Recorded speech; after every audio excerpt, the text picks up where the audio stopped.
Good morning, my friends, and thank you for listening to Life in Northern Virginia. I want to talk about a gap in the housing market that if you're interested in making, I want to say like not overpricing, but making bank money, making good income on your property. Sure, buy a property that you can get a reasonable deal on and rent it out, and always look for that 12-month and 15-month and 18-month, 2 to 3 year renter. But let me give you a suggestion on a gap in the market that is causing a lot of struggle for people. And if it's a struggle for me as a real estate professional to help customers, clients, anyone, friends, family, people who ask me, people who constantly ask, constantly need this. If I'm being asked this, everyone's being asked this. And that is short-term living options for people with animals.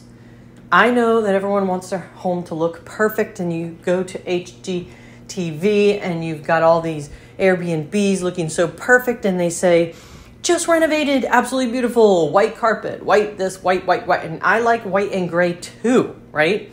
I love white and gray. And I have one dog, and I love my home to be clean, and I don't want it to smell.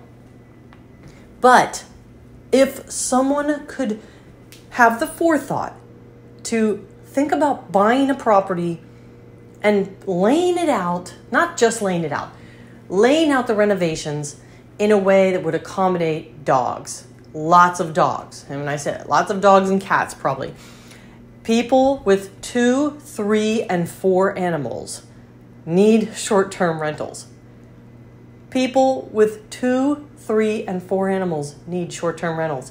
I call around to literally everywhere. I go to every side app, every side website, everything that you have and haven't heard of. And everything that says animal friendly is one dog under 40 pounds, which really what they mean is a little Shih Tzu, a little Chihuahua, a little Poodle, a little cutie. No, people have like animals. They have like 3 animals, okay? They have like a cat and 2 dogs. They have like 3 dogs. They have 4 dogs. They have 5 dogs. People with animals. And none of the apartments allow it. Almost none of the short-term rentals. And everyone wants to keep their place perfect. So build, buy, and make a short-term rental option for people with animals. And that means you could have up to 3 or 4 animals, no problem. Probably make it laminate flooring. Put a couple throw rugs down. You know that when you go in, you might have to replace the throw rugs like once a month, okay? So that's $80 on Amazon. And you could even have a regular delivery of a living room throw rug that you replace every single month and makes it look beautiful again. The point is, people need 2 and 3 months at a time with animals. And it's not easy to find. It's almost impossible to find. I'm looking for it right now. Have someone with 4 dogs and 1 big, 3 small. Can't find a place. And so there's a gap in the market for investors. And that is, come up with a catchy phrase, a catchy name, post it on like 3 websites, okay? Number 1, Airbnb. But Airbnb animal friendly means 1 tiny little animal, 1 tiny little dog, no cats under 20 pounds. Same with VRBO and all the other vacation websites.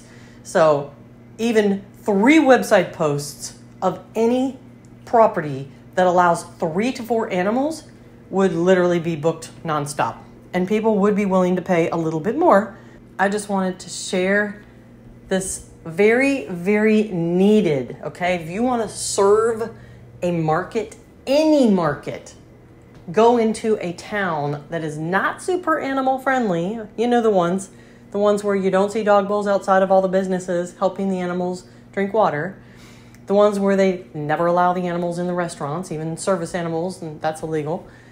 Just go somewhere that is a great rental area that doesn't seem to be too animal friendly. Buy a home, say you allow animals, and you'll have that rented 24/7, 365.